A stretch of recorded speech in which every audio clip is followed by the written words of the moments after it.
నమస్తే అండి. విశాఖపట్నం నుంచి శ్రీకాకుళం 2:30 గంటల జర్నీ ఉంటుందండి బస్సులో. 2:30 గంటలు శ్రీకాకుళంలో సూర్య భగవాన్ గుడి ఉందండి. సూర్య భగవాన్ గుడి అరసవిల్లి, దాన్ని అరసవిల్లి సూర్యనారాయణ భగవాన్ టెంపుల్ అండి. ఇది చక్కగా ఉంటుందండి. ఈ సంవత్సరం రవి అధిపతి రవి అధిపతి కాబట్టి ఈ సంవత్సరం సూర్యభగవాన్ దర్శనం చేసుకోవడం వల్ల వాళ్ళకి ఎటువంటి రోగాలు ఉన్నా సరే తగ్గుతాయండి. సూర్యభగవాన్ దర్శనం చేసుకోవడం వల్ల మేము వెళ్ళినప్పుడు గుడంతా కర్ఫీగా ఉందండి. చక్కగా ఎంజాయ్ చేసామండి. అలాగే 5 సార్లు దర్శనం కూడా అయిందండి.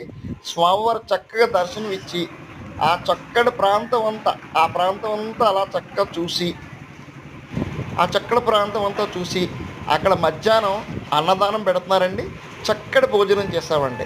సూర్యభగవాన్ గుడి దగ్గర అన్నదానం కూడా పెడుతున్నారండి. అన్నదానం పెట్టే ప్రాంతం అండి ఇది, చూడండి. అలాగే చక్కటి భోజనం చేసామండి.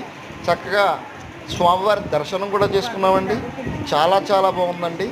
ఎంజాయ్ చేయాలంటే ఆ స్వామి అనుగ్రహంతో అండి. మేము వెళ్ళినప్పుడు ఎవ్వరు లేరండి. చూడండి, 75 సంవత్సరాలు ఉన్నవాళ్ళు, 63 సంవత్సరాలు ఉన్నవాళ్ళు, 50 సంవత్సరాలు ఉన్నవాళ్ళు కూడా ఎంజాయ్ చేస్తున్నారండి. ఇక్కడ వసతులు ఉన్నాయండి. సూర్యభగవాన్ గుడి కూడా వసతులు ఉన్నాయండి. అవన్నీ రూమ్స్ అండి, మొత్తం అన్ని రూమ్స్ అండి. ఆటో వాళ్ళు కొద్దిగా జాగ్రత్తగా చూసుకోవాలండి. రేటు మాట్లాడుకుని వెళ్ళాలండి ముందే వెళ్ళేటప్పుడు.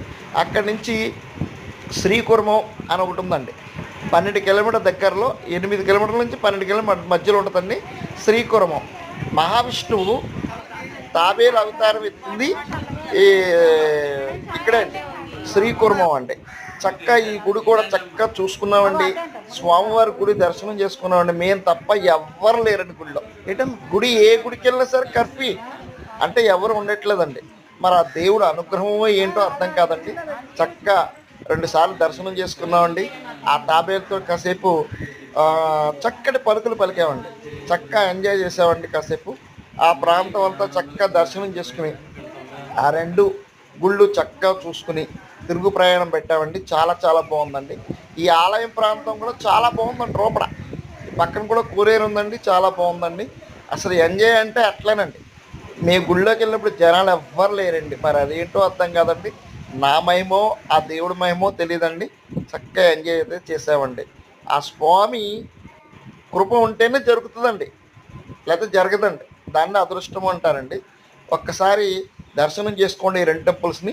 శ్రీకాకుళం జిల్లాలో మాత్రమే ఉన్నదండి. ఓం నమః శివాయ.